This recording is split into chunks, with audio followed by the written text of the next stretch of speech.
Dan sê goeiemôre almal. Baie hartlik welkom vanoggend hier by ons oggend samekoms. As gemeente het ons hierdie naweek, baie van u was by die disipelmakers kursus.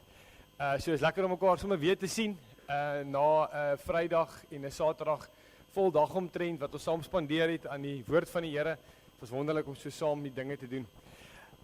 As jy nog nie het nie, dan vra ek jou om net vir almal om jou hallo te sê en jouself voor te stel. Ons ken mekaar nie altyd nie. So dalk is dit 'n neef of 'n niggie van jou wat jy lanklaas gesien het, jy weet nooit. Sê net vir mekaar hallo hier langs jou. Ons sê ook welkom vir almal wat saam vanoggend op die internet luister en dan verwelkom ons graag nuwe lidmate hier by ons. Julle gemeente, ons gemeente is bevoorreg om 'n tuiste te wees vir baie mense en Bram gaan vanoggend dit vir ons doen. Ja, goeiemôre broers en susters. Ons verwelkom vanoggend graag vir Kobus en Eloise. Joost, ek vra asseblief julle opstaan. Kan almal my hoor? Is hy duidelik? Gaaf. Ja, en julle kindertjies ook asseblief. Annie en Lamia net, julle opstaan. Ons verwelkom hulle vanaf Bloemfontein af. En jy sal sien daar dat Kobus is 'n verkoopsbestuurder by Heineken. So mag ook 'n paar vriende maak hierso. En dan Eloise is 'n prokureur en as u in dieselfde lyn is, jy is ook 'n prokureur, gaan gesels 'n bietjie gerus met haar en waarmee hulle besig is of in dieselfde lyn of belangstelling in Heineken, gaan gesels asseblief met Kobus. Hulle is ook ingeskakel by 'n geloofsfamilie waar ons baie dankbaar is. Baie dankie julle. Ek wil sê dat as daar's eintlik 'n paar dinge. Een is daar nuwe intrekkers is of nog nuwe mense vanoggend is. Al buite is 'n welkomboom. Ons vra asseblief dat julle so intoe gaan dat ons julle kan ontmoet en julle kan intrek ook in die gemeente. En dan ook vir almal wat al nuut in die gemeente ingekom het. Ons is regtig, jy sal sien op die nuusbrief ook. Ons is hier om die Here te dien met alles. Ons is ook hier vir mekaar en vir die wêreld. En mag julle beleef ook in julle geloofsgroei saam met ons oor hoe dit waar is dat ons regtig die Here met alles probeer dien en regtig na mekaar toe ingestel is, maar ook na die wêreld toe ingestel is. So die laaste ding wat ek wil sê is, julle sal merk of die geloofsfamilie saamroepers, ek vra weekliks asseblief, as daar nog 'n plekkie is, of daar is nie, maak 'n plekkie of maak 'n plan. Nee, ons wil op 'n stadium net 'n bietjie geloofsfamilie vergadering hou, van al die saamroepers, oor hoe mense dit kan maak werk, dat mense net makliker, almal wat nuut is, net kan intrek ook in die gemeente. So, baie dankie julle en baie welkom. Van, dit ons geloofsfamilie se slogans word MPP. Maak 'n plekjie of 'n plan, nee. Ek like dit, Bram, mooi. Gemeente, ek wil of ons wil vanoggend net weer herinner en dit is ons eintlik oor ooreenkoms aangaan. Jy weet tradisioneel sou ons sê kerk wanneer ons samekomste bywoon is van 9 tot 10. En dit was vir jare so, maar nou het julle gesien in die afgelope tyd daar's soveel fokus wat verskuif word van ons kerkwees af dat mense stoei vir 'n tyd om net saam te wees. En ek wil vir jou vra vandag as gemeente, van nou af elke Sondag, moenie begroot vir 'n uur nie. Begroot vir 2 ure.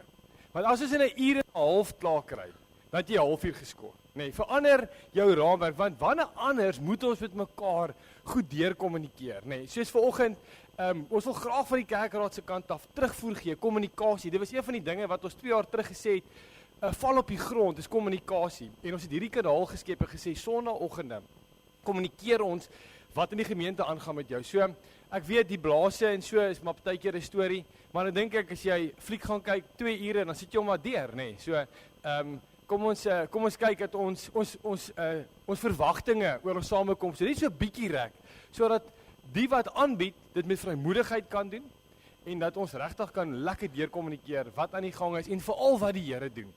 So sit daai oond op 150 nie 180 nie, dan gaan almal lekker gelukkig wees. Want elke Sondag gaan ons terugvoer gee oor iets.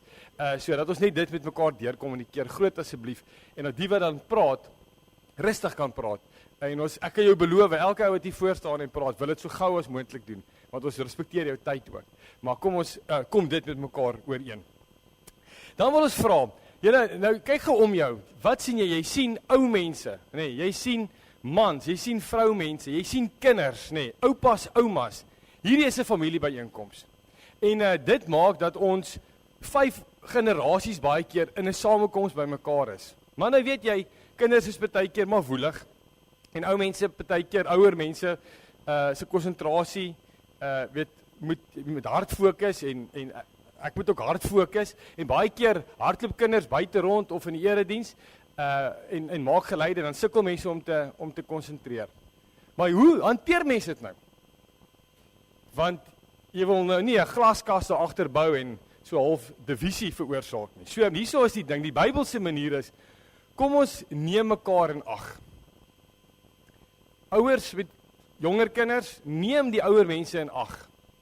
En ouer mense, neem die ouers met kinders net in ag en sê, jy was ook daar en kinders en so. Sodat ons hierdie samekoms kan geniet almal en dat ons mekaar kan help daarin. Kan ons dit ook ooreenkom met mekaar, asseblief. Dit is 'n mooi Bybelse manier om mekaar daar te kry. En vir die 3 tot 6-jariges, kyk in die boodskapper, Louise het 'n mooi boodskap getik.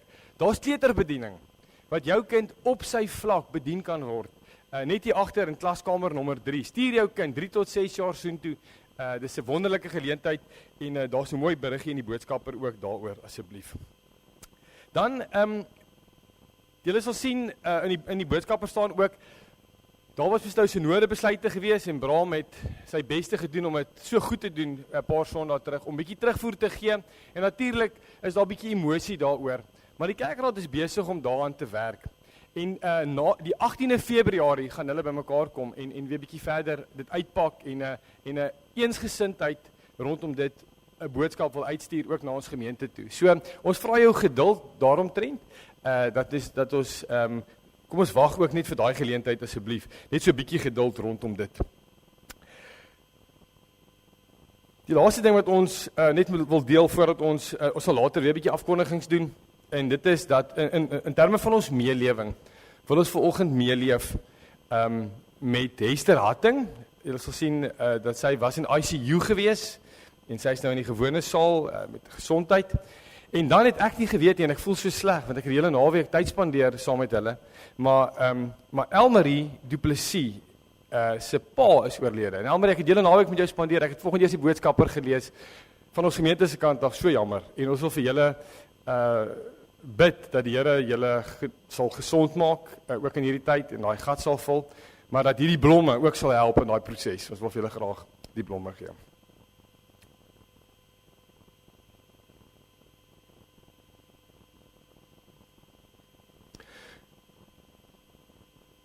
Ons gaan vanoggend begin net deur saam te bid. Ons gaan die Here se afhanklikheid vra ook en dan die seën van die Here uitspreek en dan gaan ons saam sing, maar ek sal dit afkondig nou, maar kom ons bid net saam terwyl ons hier so sit. Hemelse Vader, die eer kom U toe, want U is die koning van die koninkryk. Daar's geen ander koning so groot en so goed soos U nie, en ons is stom dinge wat U ons noem in die Bybel, maar ons is ook U kinders, ons is U dienaars, ons is U volk, die uitverkore volk van God. En ons is vanoggend hier om aan die koning hulde te bring. Vader, net soos wat die wyse manne dit gedoen het met U geboorte, toe U mens geword het, onder ons kom woon het, kom ons vanoggend om hulde te bring en eer te bring, deur hoe ons leef, Vader, aan U alleen. En daarom, Vader, is ons hier by mekaar ook as U kinders in hierdie koninkryk wat U ons ingebring het in. En wil U vanoggend die gordyn vir ons 'n bietjie lig dat ons iets meer verstaan van hierdie koninkryk wat U bring. Dat ons as gemeente sal weet, Vader, maar ons is deel nie van hierdie wêreldse koninkryk nie, maar van 'n ander koninkryk waar U heers oor al die koninkryke, klein letter van hierdie hele wêreld. Here, en as ons vanoggend sing ook, dan bid ons dat U ons stemme sal hoor as ons aan die koning van alle konings eer en lof bring. Vader, dankie dat U ons vanoggend ook kom ontmoet hier waar ons is, elkeen van ons, met ons hartseer en ons vreugdes en blydskap. En ons bid, Vader, dat U ook vanoggend se saamwees sal gebruik vir U eer en sodat daar groei en verandering ook in ons eie lewens sal wees en plaasvind. Dit alles bid ons in die naam van Jesus Christus alleen. Amen. Liewe gemeente, ons hulp kom van die Here wat die hemel en die aarde gemaak het. Genade en vrede vir julle. Dit kom van God ons Vader, deur sy Seun Jesus Christus, deur die kragtige werking van die Heilige Gees. Amen. Gemeente, daar's 2 liedere wat ons nou gaan sing en beide het element van die koningskap en die koninkryk in. Psalm 145, jy ken hom baie goed. Lied 464, jy ken dit baie goed. Daarna gaan ons bly staan. Ons gaan ons geloof bely. Net tot en met die belydenis oor die Heilige Gees. Dan sing ons Skrifruiming 12:2 vers 4 en 5 as belydenis verder saam. En dan kan ons maar gaan sit. Kom ons staan en dan maak ons die koning van alle konings se naam groot.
Gemeente, ek in jou hart hierdie volgende woorde saam sê, en onthou ons sing vers 4 en 5 van die geloofsbelijdenis daar aan die einde.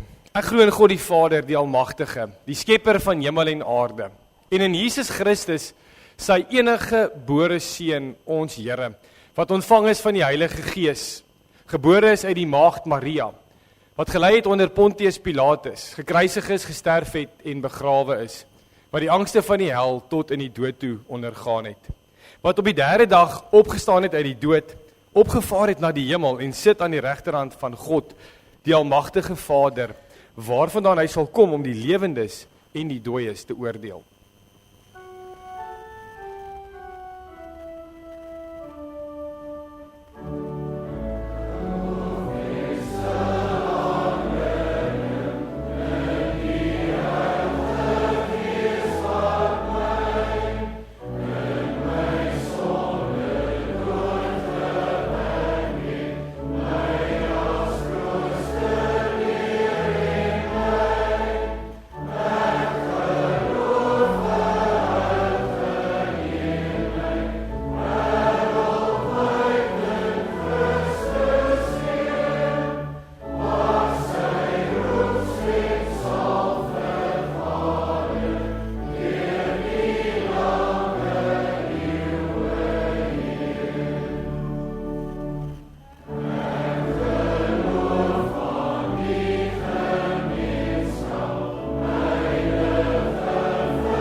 Wim, kan ek die bord kry asseblief? Asyn. Goed julle, ons kom nou by die gedeelte waar ons klein word voor die Here. En ons gaan vanoggend so 'n bietjie iets anders doen rondom hierdie gedeelte en dan gaan ek vir ons saam bid daaroor. Maar dit gaan daaroor dat ons leef in 'n koninkryk en dit is Jesus Christus se koninkryk. Ons gaan nou in die prediking, kinders, gaan ons hoor, daar's 'n koning en hy het 'n koninkryk gebring. En as jy in Jesus Christus glo, is jy in daai koninkryk. Dis 'n hemelse koninkryk, dis 'n ewige koninkryk. Nou binne hierdie koninkryk kan ons sê, is dit die manier hoe ons daarin kom is deur te glo in Jesus Christus. Ek sal dit nou weer noem. En wat het hy gedoen? Hy het gekom en hy het die wet volkome gehoorsaam in jou plek. So waar Israel in die Ou Testament moes die wet gehoorsaam sodat hulle gered word en daai wat hulle gedoen het, die offers en die seremonies, het al vorentoe gekyk na Jesus Christus. Christus het gekom en hy het dit volledig afgehandel, betaal. So nou wil ons hom gehoorsaam, nie sodat ons gered kan word nie, maar omdat ons gered is, omdat ons in hierdie nuwe koninkryk is. Nou die ou mens, die wêreldse koninkryk reageer op wat die vlees wil hê, en die nuwe koninkryk reageer op wat die gees wil hê, geesvlees. En in Galasiërs 5 sê hy presies dit. Hy sê, julle is tot vryheid geroep, broers. Moet net nie julle vryheid misbruik as 'n verskoning om sonde te doen nie, maar dien mekaar in liefde. So jy's vry. Jy's vry om te doen wat jy wil binne hierdie koninkryk. Maar ons wil God eer in wat ons doen. Daarom sê hy, ons is tot vryheid geroep. Ons is nie meer onder die wet nie, en ons moet ons vryheid gebruik om nie selfsugtig te wees nie, maar ander te dien. Dit sien ons. So dit beteken, elke liewe dag kom jy voor 'n keuse. Jy kom voor 'n keuse of jy nog steeds 'n slaaf is, wat aan die vlees, die vleis, die mens wees, die selfsugtige een, of jy daaraan wil gehoor gee. En kyk bietjie op die bord, wat staan daar? Hierdie mens, as ons nog in slawerny is, dan is dit 'n baie sterk ek-fokus. Dit gaan oor my. Die gesprek wat ons nou in is, gaan oor my. by die kerk wat ek hier kan doen, gaan oor my en wat ek kry en ontvang. So dit gaan baie sterk met wat ons sien vandag, 'n slagoffer mentaliteit. Dit gaan gepaard met, dit gaan alles oor my. Dit gaan oor reaktief te wees, vatbaar, slaaf, wraak, vergelding. Ek is ingedoen vlees. Maar julle weet, dit is nie waarvoor God ons geroep het nie. In Galasiërs 5 sê hy, hy het ons geroep om in die gees te wandel. Nee. En die gees die vrug van die gees is liefde, vreugde, vrede, geduld, goedhartigheid, nederigheid, selfbeheersing. Maar die praktyke van die sondige lewe is haat, kwaad, nait, jaloesie, nee, al daai dinge. So die Here wil nie hê dat as jy in die nuwe koninkryk is, dat ons aan die vlees moet leef nie, maar dat ons in vryheid moet leef. Vryheid gaan dit oor ons. Dit gaan oor in hierdie gesprek, hoe kan ons mekaar dien? Hoe kan ons bevoordeel word? Dit is geesgedrewe. Kyk daai pyltjies, hoe dit omgedraai. Die lewe gaan nie oor my nie, maar dit gaan oor die ander. Mense, omstandighede. Hier's keuses. Ons kan iets doen. Ons oorkom slegte dinge. Ons vergewe, ons dien, nê. Dis die tipe kwaliteite wat die Here wil hê dat ons moet inleef. En weet jy, dit was vir my persoonlik baie opvallend geweest hierdie laaste tyd, hoe hierdie sirkeltjie baie sterk voorkom in baie van ons mense. Ons het dit genoem met die disipelmakers ook hierdie naweek. En hierdie is 3 skyfies uit die disipelmakers kursus uit wat ek geleen het.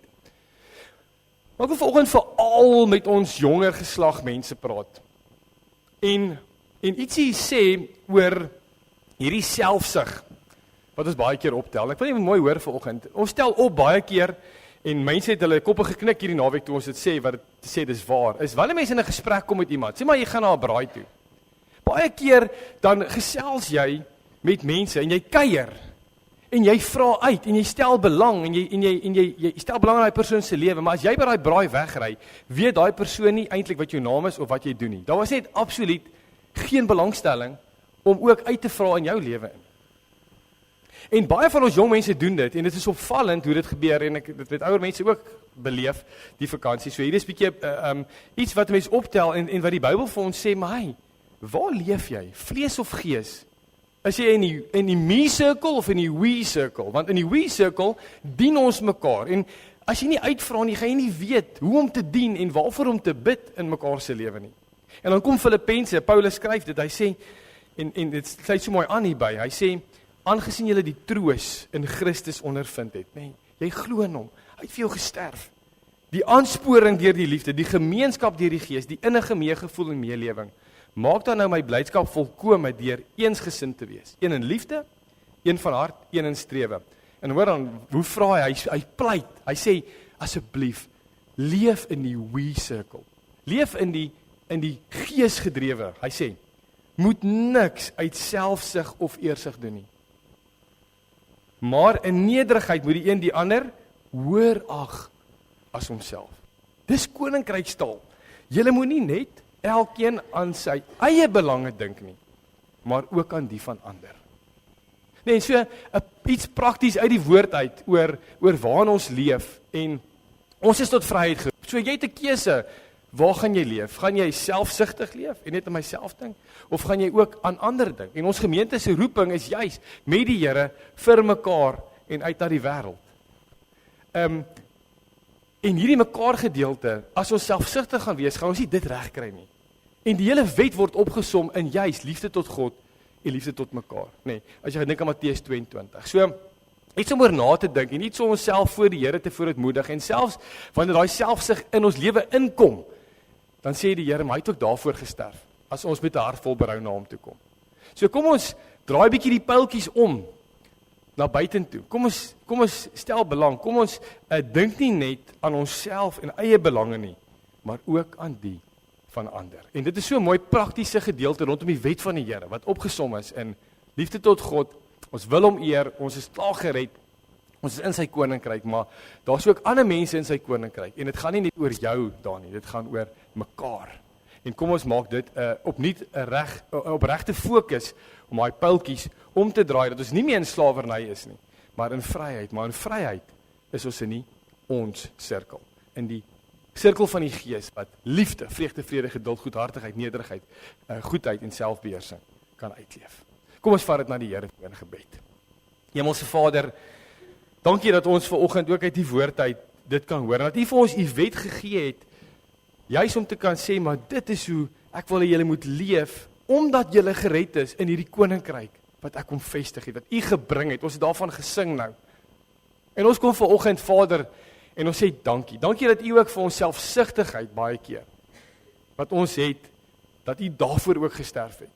Dat U onselfsugtig was en juis U self gegee het in die ons sirkel om ons te dien met U lewe, sodat ook vir selfsug die prys betaal is.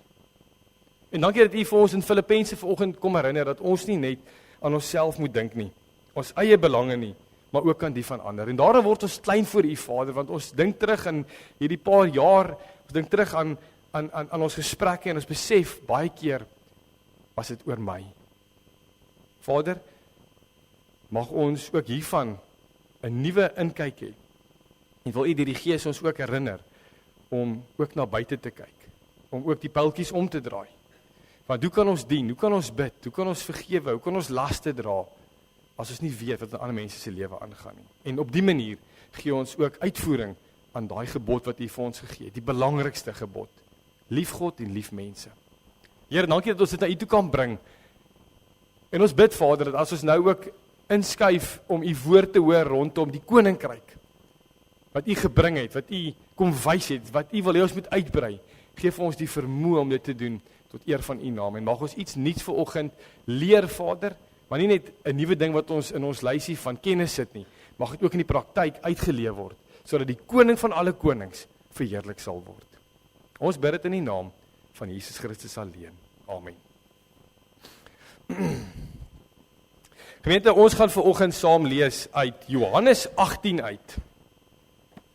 Jy sal weet, ons het gesê, nou, ons het die disipelmakers beweging, kan ons maar sê, het ons gesê, gaan ons dit noem, gister gehad, en wat 'n voorreg om net so onder die 100 mense daar te gehad het. Hierdie saal was gepak gewees, en ons kon regtig uitkom by die evangelisasie gedeelte en die disipelmakers gedeelte.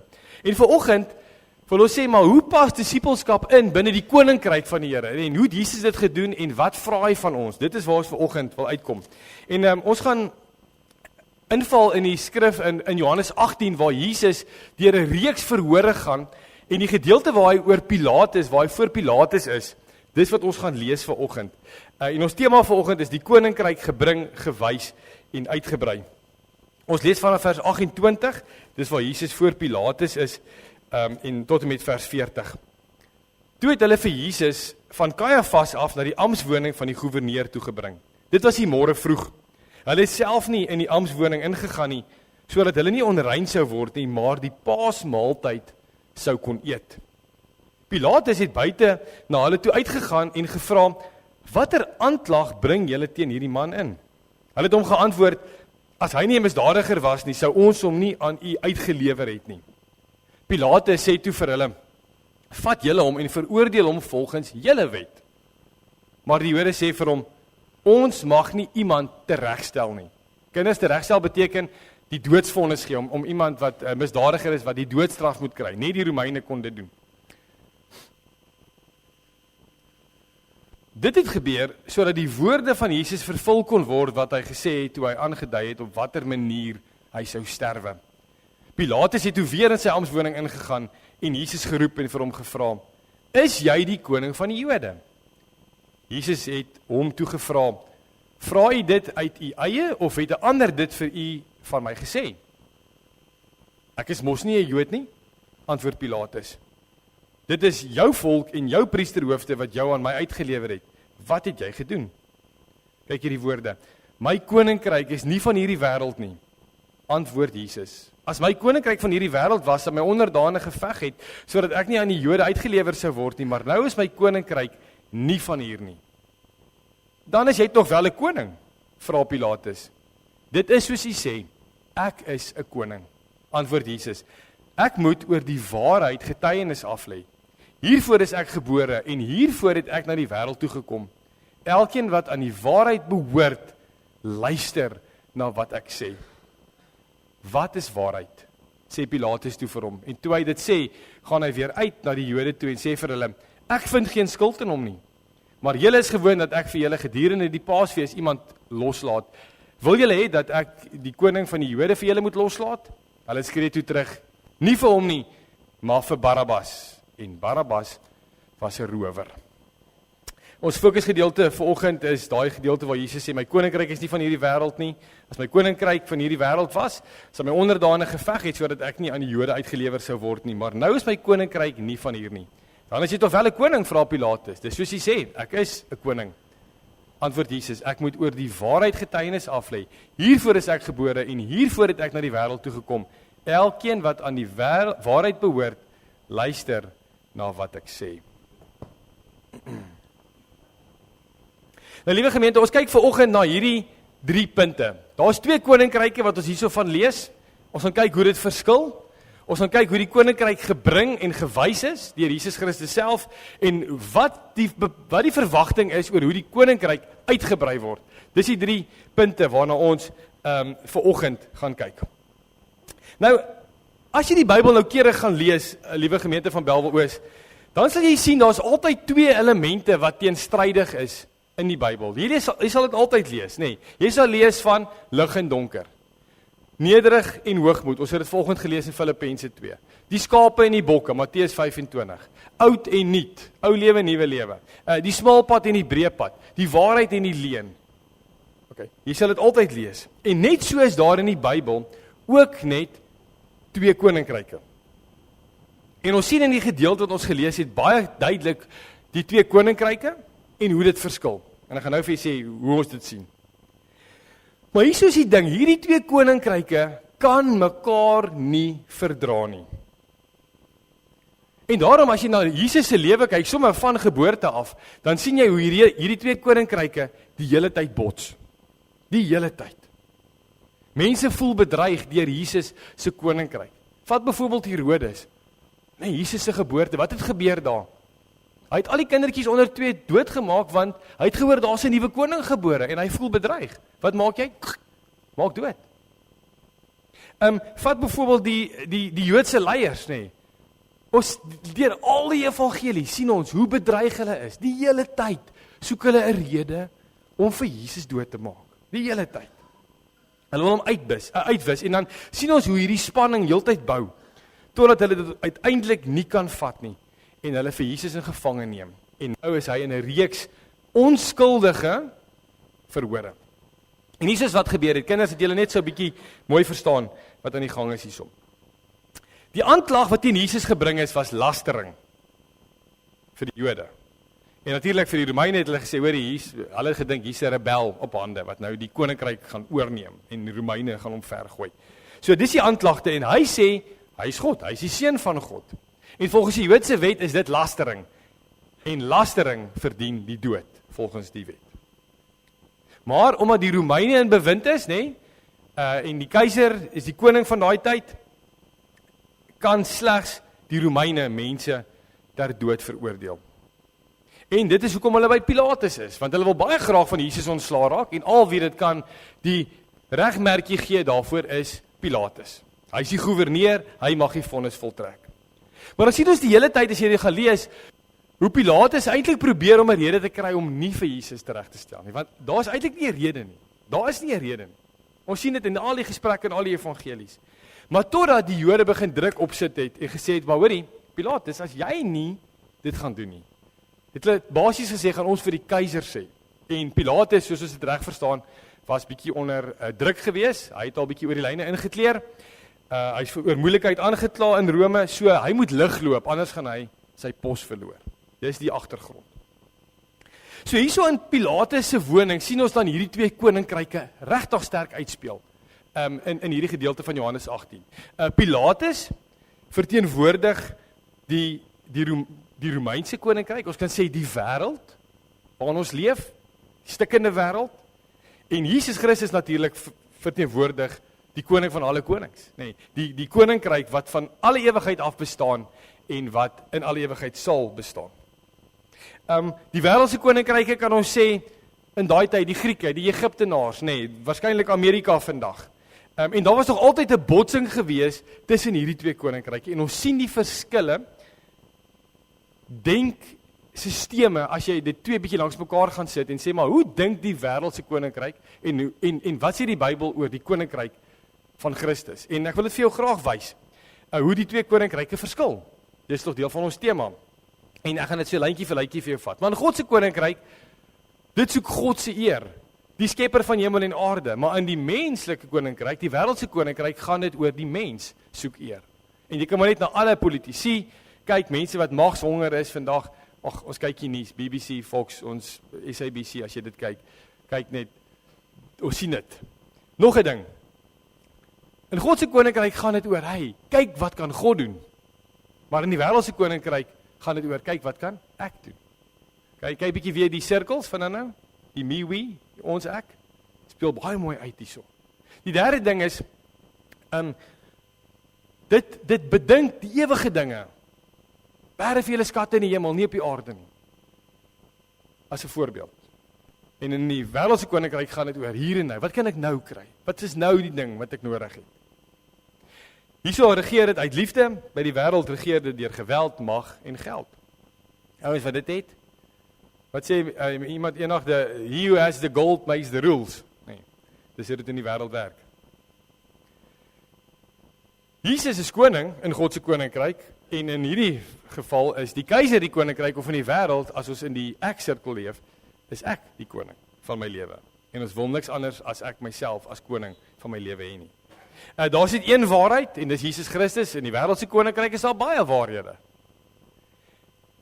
Doen wat reg is, en in die wêreldse koninkryk gaan dit oor wat ook al werk moet gedoen word. So, dis bietjie hoe die twee verskil. Maar hoe het Jesus hierdie koninkryk gebring en gewys? En ek wil vir jou dit deur 3 dinge uit te lig. En dit is hoe hierdie twee, net vorige skyfie, nog altyd verskil. Nee, dit is nog altyd daar. Dit het al stikkend geraak in Genesis 3. So hierdie verskillende koninkryke kom al van ver af. Maar hierso kom Jesus juis en hy sê, maar dit is hoekom ek gebore is. Want hy het die nuwe koninkryk van God kom vestig. Hy het dit gebring, hy het dit kom wys. En ons sien dit in die woorde wat hy aan Pilatus rig. Dit is soos hy sê, ek is 'n koning. Antwoord Jesus, ek moet oor die waarheid getuienis aflê, en hiervoor is ek gebore, en hiervoor het ek na die wêreld toe gekom. Elkeen wat aan die waarheid behoort, luister na wat ek sê. So, in die eerste plek sien ons dat Jesus is as ons praat oor, hy het die koninkryk gebring en gewys, dan sien ons Jesus is die koning van hierdie koninkryk. Nee, hy is in hierdie nuwe leefwêreld van God, is hy die een wat al in Jesaja 7 van geprofeteer is. Nou die mense het gedink, en dis waarvoor die Jode gehoop het, asseblief, kan ons net asseblief 'n koning kry, wat die Romeinse keiser sal omvergooi, sodat daar weer 'n opvolger op die troon van Dawid is, sodat hulle die kan heers. Dis wat hulle gedagte was. Maar nou kom Jesus as 'n koning, en ons sien dit sommer in die begin, in 'n krib, en hy kom wys vir ons 'n ander tipe koninkryk, wat hy gebring het. En hierdie koning het eintlik 'n ander vyand kom aanspreek, wat ons nie heeldag kan sien nie. Jy sien die effek daarvan, en dit is die duiwel en die sonde, wat hy kom aanspreek het, en hy het dit kom doen. So, hy is die koning van die koninkryk, maar hy het ook vir ons kom wys, hoe hierdie koninkryk lyk, en hoe hierdie koninkryk werk. Vir die begin was hy, soos ek gesê het, in 'n stal gebore. Hy het eintlik, en ons het hierdie al so baie gesê, hy het eintlik 'n onderste bo en agterste voor koninkryk kom bring, wat glad nie strook met hoe die mense daai tyd gedink het, of verwag het nie. In gelykenisse het hy gesê, hey, kom ek vertel vir julle, hoe lyk hierdie nuwe leefwêreld van God? Hoe wil hy hê moet ons leef in hierdie koninkryk wat Jesus bring? Leefwêreld van God, koninkryk, sinonieme. So, hierdie is mense wat natuurlik die waarheid liefhet, nee, dis hoe hy wil hê, wat nederig is, wat sy vyande water gee, vergewe, huwelike heilig hou, nie geldgierig is nie, in die ons sirkel leef, om dit op te noem. Ander se belange bo die van jou eie te stel. En Jesus het juist vir ons dit kom wys, want soos ons nou gesê het ook, hy het juist gekom om sy eie belange of om ons belange bo die van sy eie belange te stel. Absoluut onselfsugtig. Filippense 2 sê dit vir ons. Hy wat in die hemel was, het sy paleis verlaat, eie woorde, en mens geword, slaaf geword, en homself verder verneder tot in die dood toe. Hoekom? Sodat ons die lewe kan hê. Nee. So julle sien daai ding. So hy kom wys vir ons, hoe lyk hierdie leefwêreld? Nee, dit is onselfsugtig. Maar hy wys ook vir ons, hoe word jy deel van hierdie koninkryk? En dis wat ons hierdie naweek oor gepraat het ook by disipelmakers, is dat die waarheid word aan jou geopenbaar. Die waarheid van die eintlike koninkryk. Die Heilige Gees wek geloof in jou hart en jy glo daardie waarheid dat dit Christus is en dat hy die enigste antwoord is en die enigste manier is om in hierdie koninkryk in te kom. En jy bely dit, jy glo dit, jy bekeer van jou vorige lewe. Jy het die waarheid lief wat Jesus is en dan loop jy in die waarheid wat disippelskap is. Nee, dis hoe die Here vir ons sê, dit is hoe ons deel word van hierdie nuwe koninkryk. Maar gemeente, soos wat Jesus op aarde die koninkryk aangekondig en gewys en geleef het, het hy ook vir ons daardie mandaat gegee om hierdie koninkryk uit te brei. En ek wil dit vir jou wys in die woorde, die koninkryk van God en hoe dit aansluit by God se missie vir hierdie wêreld en hoe hy 'n absolute hart het om die wêreld te verenig met homself. Hy sê hierso in Johannes 18, hy is gebore om oor die waarheid te getuig. Nou as jy in Christus is, dan kan ons dieselfde woorde op jou van toepassing maak. As gelowige is dit waarvoor jy gebore is, om oor die waarheid te getuig. So dit gister genoem ook. Gelowiges ooreed nie mense met die evangelie nie. Ons getuig net oor wat ons weet van die Here. En dan roep die Here ons op en te sê, maar neem deel aan my hart om mense met my te verenig. Die kerk is die plan. Ons, die getuienisse daarvan. En dan nooi die Here Jesus ons in en sê, kom neem deel. Hier is die koninkryk. Ek het dit gebring. Ek het daarvoor betaal. Ek het jou ingebring. Dis hoe ek wil jy moet leef. Dis onderste bo as hierdie wêreldse wêreld. Maar kom ons vat hande en kom ons bring nog mense in hierdie koninkryk in. Hy nooi ons uit. Johannes 20 vers 21. Soos die Vader my gestuur het, stuur ek julle. Waarvoor het hy die Jesus gestuur? Hy sê op 'n tyd, ek het gekom om te soek en te red die wat verlore is. As dit sy missie is dit ons missie. Gekom om te dien. As dit sy missie is dit jou missie. Nee. Handelinge 1 vers 8. Net voor hy weg vertrek in die hemel, dan sê hy vir sy disippels, en julle sal wat wees? My getuies wees. Waar? Jerusalem, Judea, Samaria, uithoeke. Hier, Bellville. Noordelike voorstede, Weskaap, Indië, wat ook al, waar die Here jou roep. Handelinge 8 vers 12, dan gaan dit oor verkondig my koninkryk, want dis wat die apostels gedoen het, en hulle vertel dan van hierdie nuwe leefwêreld van God, hoe dit lyk en hoe jy kan deel word. Kyk, Handelinge 8 vers 12. Maar toe Filippus wat het hy verkondig? Die evangelie. Kinders, evangelie beteken goeie nuus. So toe hy die goeie nuus van wat? Van die koninkryk van God en die naam van Jesus Christus aan hulle verkondig het, wat het gebeur? Het hulle gelowig geword en mans sowel as vrouens is gedoop. Wat is verkondig? Die koninkryk van God en die naam van Jesus, want dis al naam wat daar is. Dis die enigste manier. Handelinge 28 vers 31. Ja. Paulus, aan die einde van sy lewe, in Rome in die tronk, huis, arrest. Dan staan daar oor hom, hy het die koninkryk van God verkondig. En die mense alles oor wie? Oor die Here Jesus. Geleer. Okay, so evangelisasie, verkondig, disipelskap leer. Dit het hy gedoen met die grootste vrymoedigheid en sonder enige verhindering. En natuurlik ons vergeet soms hierdie sinnetjie in die groot opdrag, waar die Here Jesus jou nooi en sê, kom ons brei die koninkryk uit. Daar staan, aan my is alle mag gegee in die hemel en op aarde. Met ander woorde, dis koninkrykstaal, dis koningstaal. Dit beteken, en ek ken nie al die leiers van die wêreld nie, maar dink aan al die ouens wat nuus bereik, Trump en Rusland en Hitler, al die ouens van die vorige lewe, nee, ek moet weer nuus kyk, okay, ek sal. Aan my is alle mag gegee in die hemel en op aarde. Met ander woorde, Jesus regeer selfs oor hierdie stikkende mense. Laaste tyd baie tyd spandeer met Jeremia, en in Jeremia lees ons hoe die Here die koninkryke net gebruik vir sy eer. Met ander woorde, hy gebruik Amerika op die oomblik vir sy eer, op 'n manier wat ons nie weet hoe dit gaan uitspeel nie. Maar aan my is alle mag gegee in die hemel en op aarde. Laat daai net gou insink.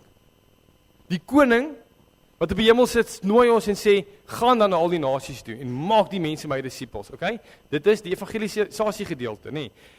Doop hulle en leer hulle om alles te onderhou wat ek julle beveel het en die belofte. Ek is met julle al die dae tot die volëinding van die wêreld. En hier gaan ons nou lekker prakties raak. So hoe lyk dit?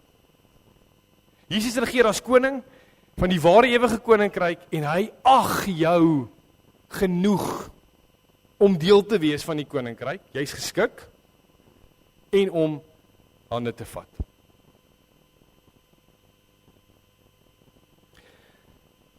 Maar nou lief ons, nou weet ons dit en ons weet dit, ek dink jy almal wat al lank in die kerk is weet hierdie. Maar nou wil ek vir jou hierdie prentjie wys want jy leef in hierdie spanning. Ons is in die wêreld, maar nie van die wêreld. En dis 'n spanning. Nee, so hoe leef ons in hierdie spanning van ons is in die hier, maar nog nie daar nie. Jy weet, ons is reeds koninkryksburgers, maar ons leef tog in hierdie wêreld. Daar's spanning en ons leef hierdie spanning elke dag uit in ons lewe. En daarom moet jy as jy vir Jesus volg, moet ons reeds iets wys van die koninkryk van Christus in hierdie wêreld waarin ons leef. En dis hoekom Christene, en ek het hierdie woordjie geskryf hierso, soms weird is. Ons is 'n weird klomp mense partykeer vir die wêreld. Want hoe kan jy mense vergewe as hulle so teen jou gemaak het? Hoe kan jy mense lief hê wat nie soos jy lyk of ryk nie? Net om 2 voorbeelde te noem.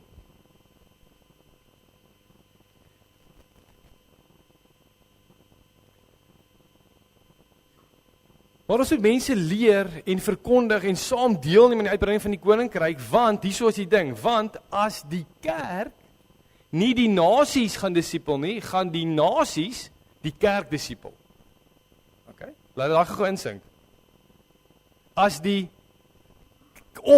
kerk nie die nasies disipel nie, gaan die nasies die kerk disipel. Ek wil vir jou uitpak. Kom ek vertel vir jou, nee. Want die wêreld doen hierdie volg die wêreld ding baie goed.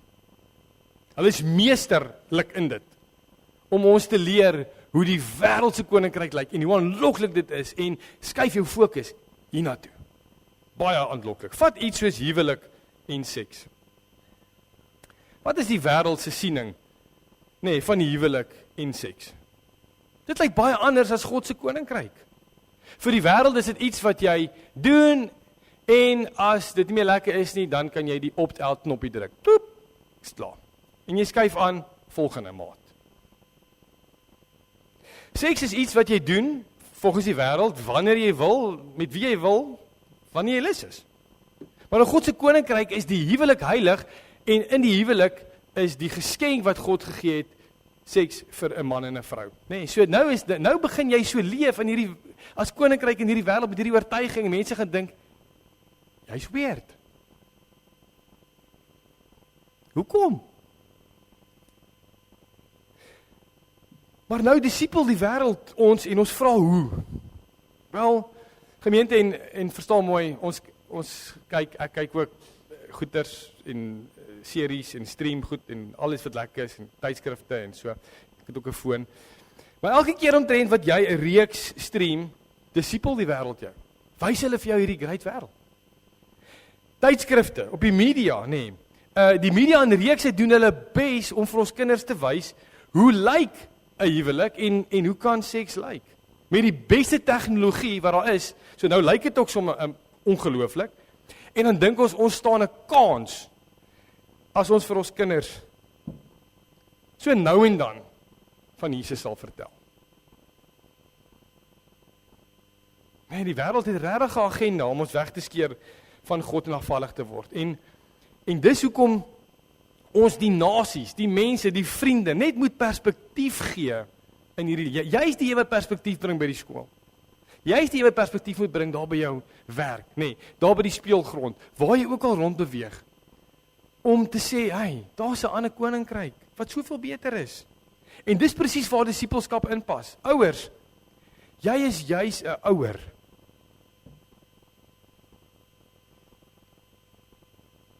Nou in hierdie tyd, met die kinders wat jy het, om te getuig oor die waarheid. En jou kinders te onderrig en te disipel, en hoe om kinders van hierdie nuwe koninkryk te wees, en hoe om te lewe tot eer van die Here, en nie, en ja, want ons leef in hierdie stryd, en dit is vir hulle so moeilik, ek sien, ek het self kinders. En baie keer wil ons net ons wil so baie graag met een been in die een wêreld, en een been in die koninkryk leef, dis die ander probleem. Maar dit veroorsaak spanning, want nou moet jy heeltyd besluit, okay, as hierdie ding op my pad kom, gaan ek die kant toe, of gaan ek die kant toe? Hier kom 'n volgende ding op my pad, gaan ek die kant toe, of gaan ek die kant toe? Maar as jy sê, hey, ek is 'n koninkryksburger, ek leef volgens die oortuiging wat God gesê het, dan is dit maklik. Dan kom 'n situasie en ek gaan die kant toe. Ek leef in God se koninkryk. Want ek lewe vir 'n ander toekoms, vir 'n ander hoop wat in die vooruitsig is, en ek leef vir daai belegging en ek maak daai skatte bymekaar. So dis 'n kwessie van lewe en dood, liewe gemeente. Daar's net een waarheid en dit is Christus. En hier is die ding, die lewe gaan oor hom, of jy dit wil glo of nie. Selfs mense wat dit nie glo nie, gaan eendag, as Jesus terugkom, gaan hulle sê, hy is die koning. Hy is wie hy gesê het hy is. En dan gaan een van twee dinge gebeur. Ook met jou vriende wat nie glo nie. Jy gaan of sê, berge, heuwels bedek ons, want ons is so skaam. Ons weet nie waar om dit weg te steek nie. Of jy gaan by die Here hoor, jy was my 'n goeie en getroue slaaf in my koninkryk. So, liewe gemeente, die Here wil die kerk gebruik in sy koninkryk. Jy's deel daarvan. Hy nooi jou, jy het daai gedeeltes gesien, om deur te breek met die nuwe koninkryk in hierdie wêreld in. En so iets van die hemel te wys wat voor lê. Ons het die voorreg om dit te doen. Dis 'n voorreg. God, hy ag jou. Hy sê jy's werd om dit te doen.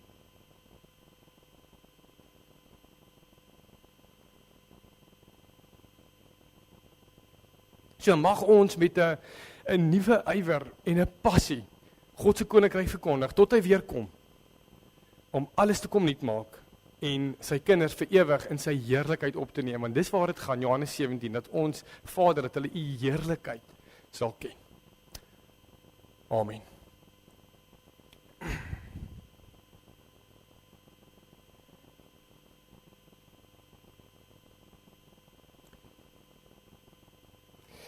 Wat 'n voorreg om eintlik hierdie hele naweek as gemeente met hierdie tema besig te kan wees en te hoor wat die Here vir ons hierso leer en sê. En kom ons vat dit ook in gebed na die Here toe. Ons bid saam. U sal weet die liefdesgawes dan daarna gaan vandag vir die instandhouding van die erediens en vir die teologiese studente hulpfonds. Maar voor ons daar kom en voor ons bid, kom ons gaan net so 30 sekondes stilte gee en dan gaan ek vir ons bid dat dit wat ons gehoor het vandag net bietjie kan insink in ons gemoed in. Ek los vir jou hierdie prentjie op.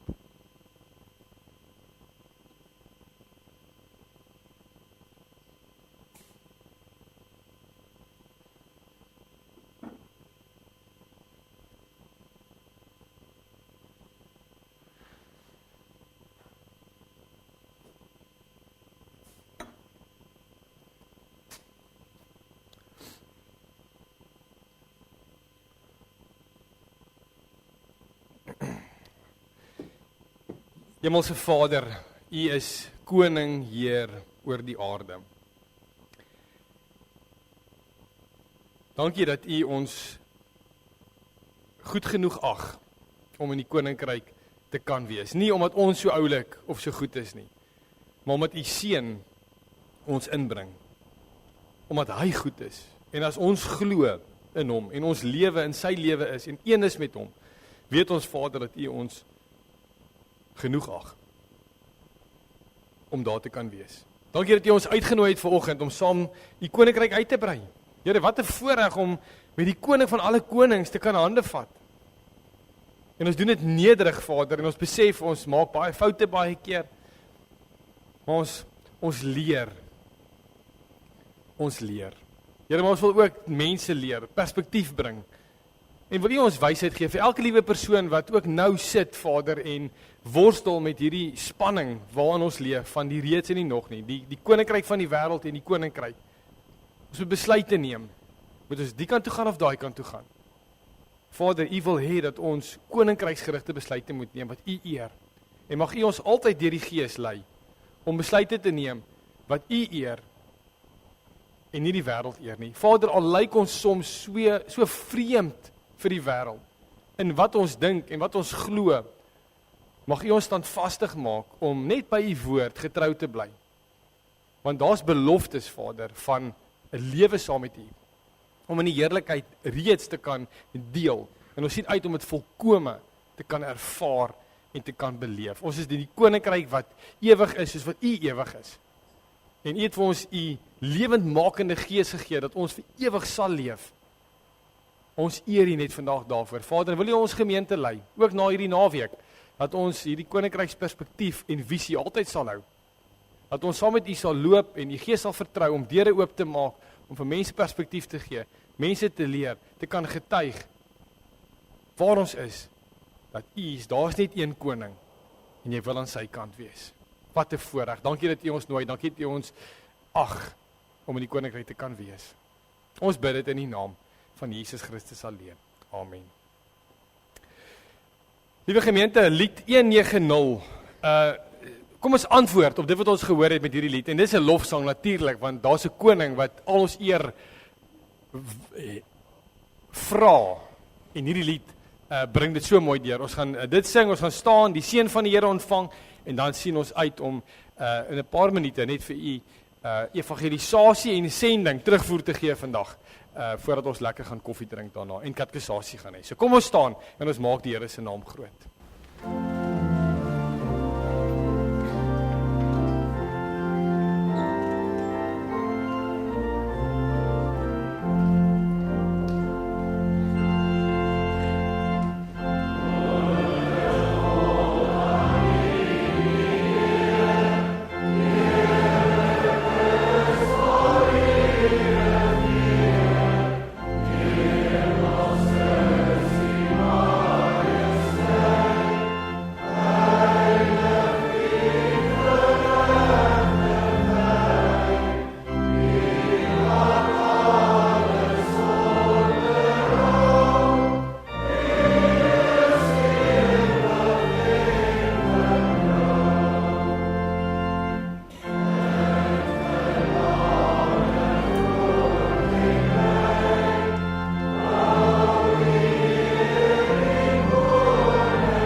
Liewe gemeente van Bellville Oos, ontvang die seën van die Here. Die genade van ons Here Jesus Christus Die liefde van God en die gemeenskap van die Heilige Gees sal met julle elkeen wees en bly.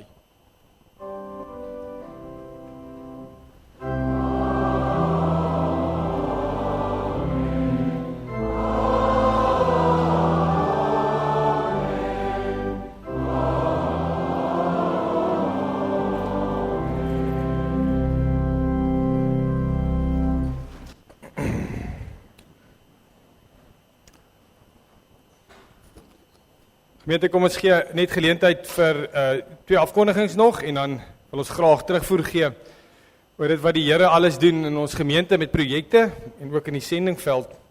Gemeente, die koffie, net 'n afkondiging. Ons gaan vanoggend en vir die volgende paar Sondae waarskynlik gaan die filterkoffie en so onder die bome, daar by die welkomboom bedien word. So gryp vir jou 'n lekker koppie koffie, help jouself, bring jou koppie asseblief terug, kom bys toe. En dan tee en ander tipe koffie sal dan so nog by in die portaal beskikbaar wees. Baie dankie daarvoor. Dan is daar enkele mense wat waarskynlik dalk sukkel weens tegnologie met verstaan dit om Google Forms te gebruik om in te skryf vir Suster Saamtrek. As jy sukkel daarmee, jy wil graag gaan, Else Bifourie het gesê sy sal graag help. Sy gaan hier by die klavier wees, so asseblief kom gesels met haar, gee jou naam vir haar en sy sal sorg dat jou naam op die regte plek kom. Ons gemeente is bevoorreg, as jy dalk nuut is by ons vanoggend of jy is nuuskierig, ons kry 'n nuwe leraar, 'n nuwe dominee hier by ons. Hy word volgende naweek bevestig. Hy het hoeka hierdie naweek sy broer gaan bevestig in Kameeldrift waar my pa predikant was. Die 2 boeties word so 2 naweke uit mekaar bevestig. Jaco en Susan word volgende naweek hier bevestig. Die Saterdag is daar natuurlik 'n ontvangs en 'n fees en 'n bevestiging. So as jy dit gaan bywoon, vra ons asseblief dat jy sal bespreek voor môre 5:00 nog. Die skakel is in die boodskapper, druk hom en bespreek net vir jou plek daar dat ons net weet hoeveel mense om voorreg te maak asseblief. Okay.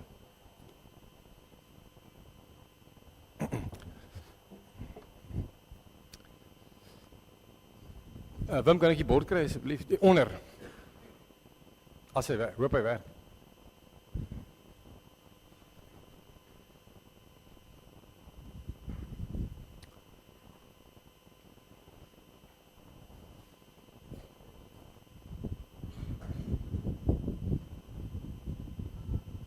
Ja, ek het die kabel hier daar so is hy. Okay, hy's op genade daar. Kom ons probeer. Alright. Okay, goeiemôre almal. Is hy aan? Okay. So ons gee vandag terugvoer oor die verskeie met baie nederigheid en eer aan die Here, evangelisasie en missions gedrewe projekte wat ons in die gemeente het, maar onder andere is dit ook 'n geleentheid vir my en vir Reinhold om bietjie terugvoer te gee oor alles wat die Here laas jaar ook in ons bediening gedoen het. So dis dan my voorreg om net so klein inleiding tot dit te gee. Skuif ek hom aan. So ek het nou gedink om hierdie foto vandag vir julle te wys. Ek weet nie as julle al ooit by ander gemeentes gaan kuier het wat 'n sterk sending fokus het nie, dan het hulle moes nou altyd daai groot wêreldkaart mos ergens in die muur, nê? En dan is daar 'n fotootjie op van 'n sendeling wat nou ergens gaan sending doen en dan kan jy nou bid vir die sendeling en ek dink dis 'n great inisiatief. Dis wonderlik. So dis nie 'n kritiek daarop nie. En dis ook nie 'n skimp wat ons so bord moet kry nie. Maar ek het nou my en Reinhold se fotootjie daar eintlik omdat ek bietjie daaroor gaan dink het en besef het dis eintlik glad nie 'n akkurate weerspieëling van wat regtig in die sendingveld aangaan nie. En ek wil net vir julle net so terugblik gee, dat ons net 'n bietjie terugkyk en kyk wat moet alles gebeur dat mens so 'n fotootjie dalk op 'n bord sou kon sit. En die eerste uitzoom is dan dat daar nie net 2 gesiggies moet wees nie, maar 3, 5 eerder, want dis hoe dit agter in ons bakkie lyk wanneer ons ry. So daar sit Christian, Lucas en RB en vir ons op te gaan moet hulle vereis van hulle om absolute kampioene te wees. So dis stap 1. Stap 2 is kyk net wat die Here nog gedoen want ons gaan byna nooit alleen nie. Hierdie foto's van laas jaar se Bybelplasing in Zambië en dis die Bellville Oos groep wat daar was. Maar dis nie die enigste geleentheid waarby daar mense uit ons gemeente saamgegaan het nie. En dit was ook nie net mense uit ons gemeente wat saamgegaan het nie. Ek wens ek kon al die foto's wys. So dis stap 2 gewees. Stap 3 is dat ons nie byna nooit alleen hoef te beplan of saam dink of strategize nie, want hierdie is 'n foto wat ons geneem het hierdie week in ons eie huis, toe ons die res van die jaar se sending in Angola, in Zambië en selfs ander plekke beplan en bespreek het. Stap 4 is wat die naweek hier in ons eie gemeente gebeur het, toe amper 100 mense, baie van hulle kinders, ook die disipelmakers aanbieding kom bywoon het, om ook hier plaaslik in ons eie gemeente te kom werk. Ek hoop, sien julle saam met my net hoe wonderlik die Here is, en kan julle sien hoe daai fotootjie van 2 mense hier net glad nie akkuraat is nie. En stap 5 het ek nie 'n foto van nie, maar daarvoor kan jy net om jou kyk, want dis hierdie gemeente. En dis almal van ons. Want ek wens ek kan 'n foto op die bord sit van almal wat saam bid. Ek wens ek kan 'n foto op die bord sit van almal wat bydra. Ek wens ek kan 'n foto op die bord sit van almal wat kos bring, wat help beplan.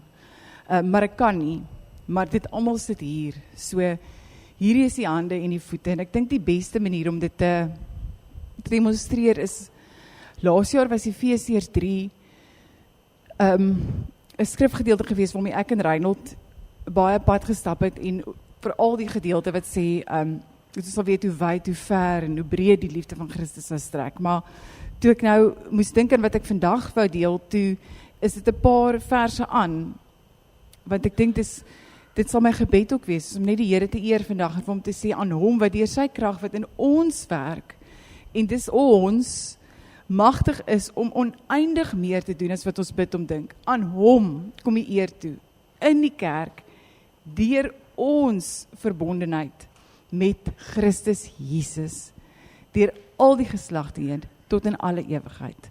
Amen.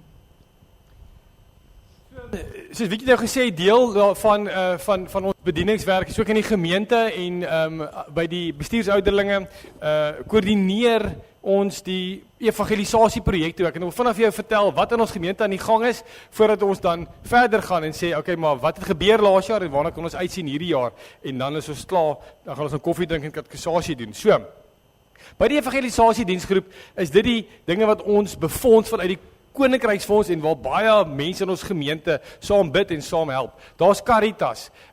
Ons sal 'n bietjie later weer in die boodskappe iets uitsit oor elkeen van hierdie, maar Caritas werk in Kraaifontein en Goliath met daar's Bybelstudies, daar's 'n klein kerkplant wat besig is om te gebeur, nê. Daar's 'n bediening aan kinders, nê. Daar's so baie wat gedoen word in Caritas. Dis wat Caritas doen. Ons ondersteun hulle. Crossroads Prison Ministries. Ek dink daar's 36 of 32 van u betrokke by hierdie bediening. Dis ons tronkbediening, waar jy vanuit jou huis tronkgevangenes bemoedig en hulle Bybelskool wat hulle doen merk. Maar ek wil dit noem, dat daar's 400 omtrent afgerond, gevangenes wat ingeskryf is, en in die Weskaap interdenominaal is daar net 200 mense, mentors, wat ons het. Dit beteken dat mentors baie meer moet doen, so daar's 'n tekort aan 200 mentors. Ook nou alleen van vandag, 'n wonderlike manier om te bedien. Gesels met Maryke. Daar koeriers kort ook. Koeriers gaan een keer 'n week, gaan hulle op 'n Vrydag na die tronk toe en gaan bied net, bemoedig die mense uit die skrif uit, vat die vraestelle terug, kry nuus en gaan weer. En hulle is 4 op die oomblik, maar dis 4 mense wat ook graag wil ook ander dinge doen, so ons kort nog koeriers, asseblief. So, as dit op jou hart druk, as jy tyd het op 'n Vrydag, dis die storie. Koningskinders ken nie baie goed. Dit kom al baie jare in ons gemeente saam. Dis 'n projek wat ons, daar's 4 aksies 'n jaar, 1 keer 'n kwartaal in die kamp, waar ons kinders uit Kraaifontein omgewings neem en saam met hulle 'n disippelskap pad stap, hulle bemoedig, die evangelie deel en vir hulle die lewe wys van hierdie koninkryk wat ons vandag van gepraat het. Dan ondersteun ons gemeente ook die kerkplanting spesifiek in Angola. So daar's 2 hoetjies wat ons op het. Heel wat van ons lidmate is Harvesters License Trainers en hulle gaan elke nou en dan op Angola toe om opleiding te gaan gee in Angola en veral nou in Lubango en Wambo. Ek sal 'n bietjie later iets meer daaroor sê. So die koninkryksfonds se fondse word hiervoor aangewend. Maar dis nie al nie. Ons ondersteun ook Elsies Rivier. Die sending versorging kom ook daar uit. Ons dra by tot 'n rehabilitasiesentrum op die oomblik wat daar in Pretoria is. Shiloh, Biblia, klomp dinge. So dis ons gemeente se voetspoor in die gemeenskap in Judea, Samaria uithoek wat ons amptelik ondersteun en uit die koninkryksfonds uit. Nou soos julle weet, dis baie geld en ek gaan 'n oproep doen. Die koninkryksfonds maak so en die uitgawes maak so. Nee, nou weet jy, die tankie loop leeg. Alright. So kom ons kyk 'n bietjie daarna dat ons ook daaraan kan aandag gee vorentoe asseblief. Maar dis die gemeente. Nou kom ons net weer 'n bietjie terug by wat doen ons?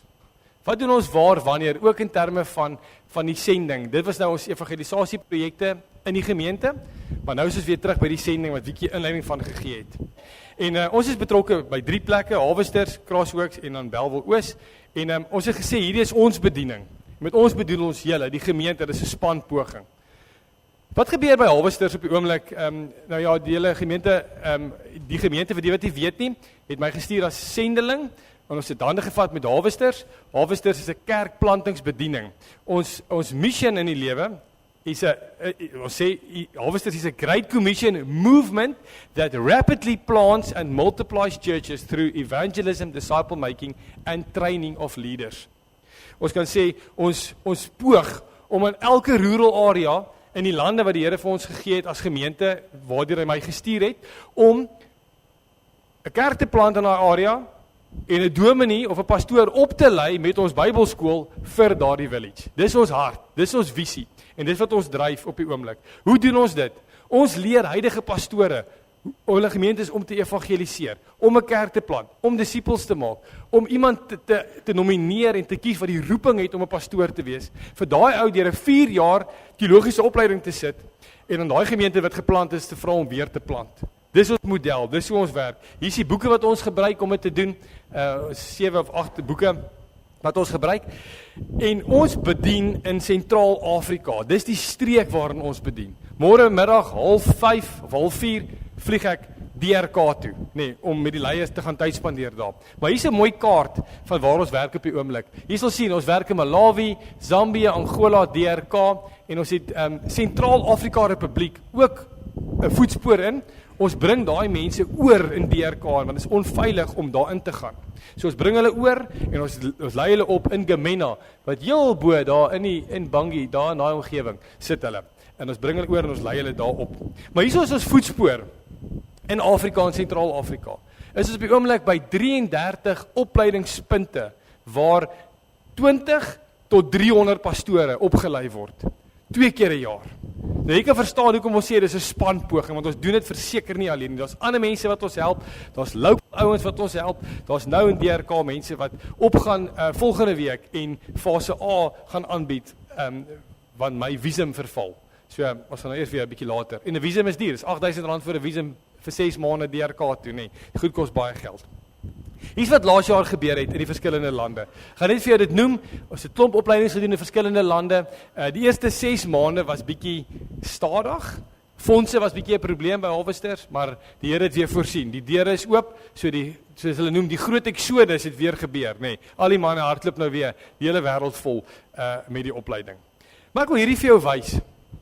En ons het verlede jaar baie tyd spandeer om 'n ordentlike audit te doen van wat werklik op die grond aan die gang is. Binne Sentraal-Afrika. Ek kan nou nie praat vir die ander streke waar die ander manne werk nie. Maar ons het 'n audit gedoen in November 2025 wat 2 maande terug is in Sentraal-Afrika. Huidiglik het ons deur die genade van die Here 12.025 aktiewe kerke geplant.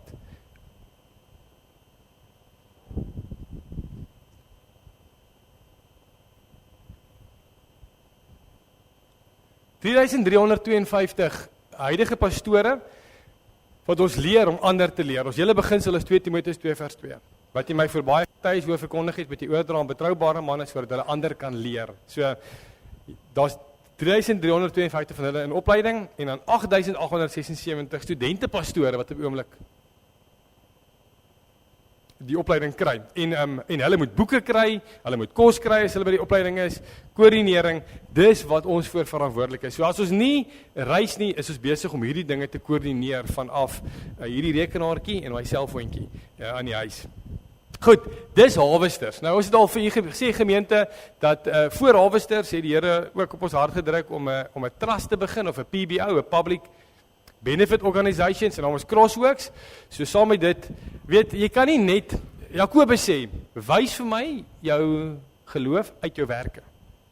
En so waar Harvesters die opleiding bring, die geloofgedeelte bring, kom dit van tyd tot tyd dat die Here op ons hart druk om op 'n spesifieke plek met werke betrokke te raak. En ons het gevra, maar hoe kan mense doen? En deur Crossworks wat die Here vir ons begin het ons dit gedoen. En ons het 'n paar projekte soos ons reis waar ons betrokke is. Jy kan sien daar in Angola ondersteun ons 'n kliniek as gemeente ook. AJ hulle en Anton hulle gaan gereeld soontoe. Reach for Life opleiding in Malawi, dit is 'n disipelskap program. Onlangs in Chongwe, ek gaan nou dit ietsie noem daaroor. By elkeen van hulle gaan ek ietsie noem met 'n fotootjie.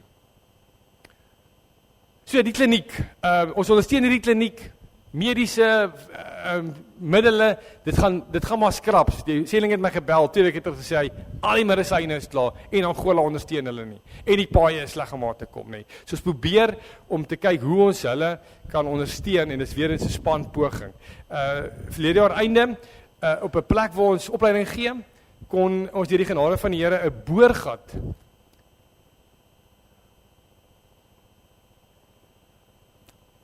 boor op die plek waar ons opleiding gee, is 'n sendingstasie Chongwe, en sonpanele en 'n tank opsit en 'n boorgat, so hulle kan nou reg deur die jaar plant. Hulle is nie net afhanklik van reën nie, en hulle leer ander mense ook deur planting hoe om vir hulle self te sorg. En dan nader aan ons eie huis in Kraaifontein is ons deur die genade van die Here besig om 'n gemeenskapsentrumpie op te rig, en ook in Goliath waar ons saamwerk. Daar's 2 containers gesponsor. Ons besig om 'n gemeenskapsentrum op te sit. Daar gaan binnekort draad omgespan word en dan gaan daar 'n groentetuin aangelê word waarvan die opbrengs daarvan vir die gemeenskap aangewend word. So dit is bietjie wat Crossworks betref waar ons werk, en bietjie gaan net gou die laaste 2 of 3 skyfies met ons deurpraat. Okay, so jy het nou toe Reinhold op die kaart gewys het julle ook die paar punte gesien wat die Reach for Life opleiding is, en dis dan nou waarvoor ek ook verantwoordelikheid neem. Jy kan maar aangaan, Nadie. Dankie. Ek dink sekerlik een van die grootste hoogtepunte was om laas jaar tydens jeugdag 'n groot groep jong mense uit Kraaifontein by Tafelberg op te neem. So ek het net een fotootjie daar opgesit. Ons het amper iemand verloor ook. Bo op Tafelberg, maar ons het nou agtergekom, is nie 'n kind nie, en dis toe een van die volwasse chaperones, en sy het eintlik onsself net warm gemaak by die kaggelvuur in die restaurant. So dit was 'n groot hoogtepunt, en ons sien uit daarna om nog nouer saam met die mense van Kraaifontein te werk. Dan het ons die groot voorreg gehad om, nou moet ek uit my kop uit onthou, 13 Reach for Life opleidings te doen laas jaar in Zambië en Malawi. Dis Bybels wat deur Biblica aan Harvesters gesponsor is, en wat dan ons dan in Crossworks se kapasiteit die opleiding gee mee, sodat die jeug toegerus kan word om jeuggroepe te begin waarmee hulle dan ander lede van die jeug kan disipuleer. So is bitter dankbaar daarvoor en vir daai geleentheid.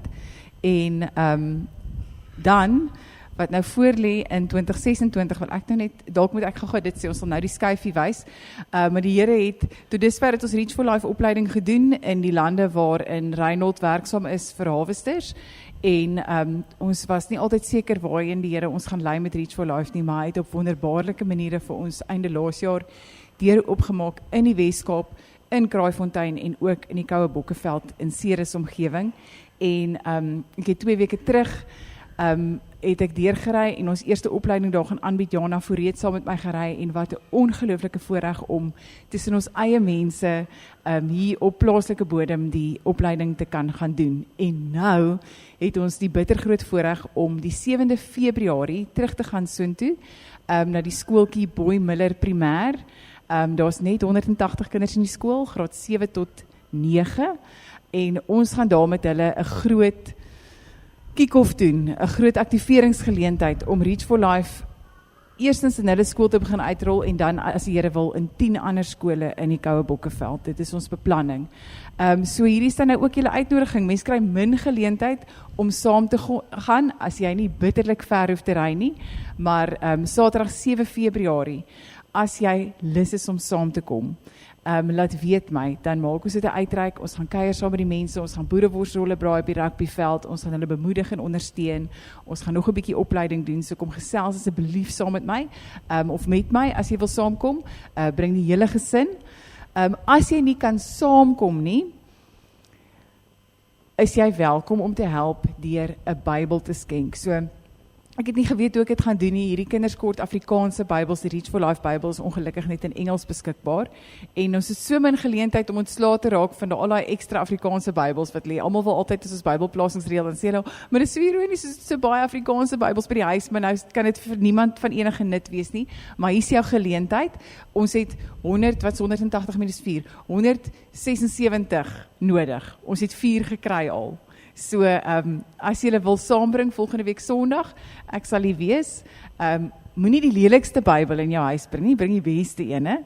En as dit moontlik is die 83 vertaling, asseblief. Die 2020 is ook reg, maar hy is so rapsie moeiliker om te lees as die 83, so as jy kan, ondersteun ons daarmee en onthou met my om te kom gesels as jy wil saamkom.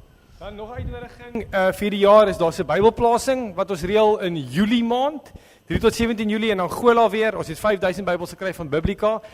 Ek wil jy moet hoor, Biblica, Crossworks, Harvesters, Bellville Oos, almal werk saam in die koninkryk. Dis wonderlik, nee. Biblica het 5000 Bybels gegee. Ons gaan dit plaas die kerke wat geplant is in Angola. So jy's genooi daarvoor, gesels met my of Wiekie daarvoor. En dan die laaste skyfie is, wat lê voor vir ons hierdie jaar? Koördineer opleiding. Super opgewonde om na 2 nuwe lande toe te gaan, Kongo en Gabon in Mei maand, om dit te gaan besoek, mense te gaan ontmoet, te vertel wat ons doen, hoe ons hulle kan help, baie opgewonde daaroor. Ons gaan baie meer met local leiers werk en ons doen met upskilling met hulle doen. Dis waarvoor ek hierdie week juist DRK toe gaan om hierdie mense te gaan bemagtig dat hulle die werk kan doen en dan die Bybelplasing. En dan gemeente, as jy nuus wil hoor van die sending af, ons post gereeld op 'n sendinggroep waarop ons noem dit Just Go en jy's baie welkom om dit om die QR code te scan en dis net 'n eenrigtingstraat, nee, so ons post nie, daar's nie verkeer daarso nie. Ons deel maar net wat die Here doen. Baie dankie vir julle gebede, julle ondersteuning. Ons love julle. Lekker dag.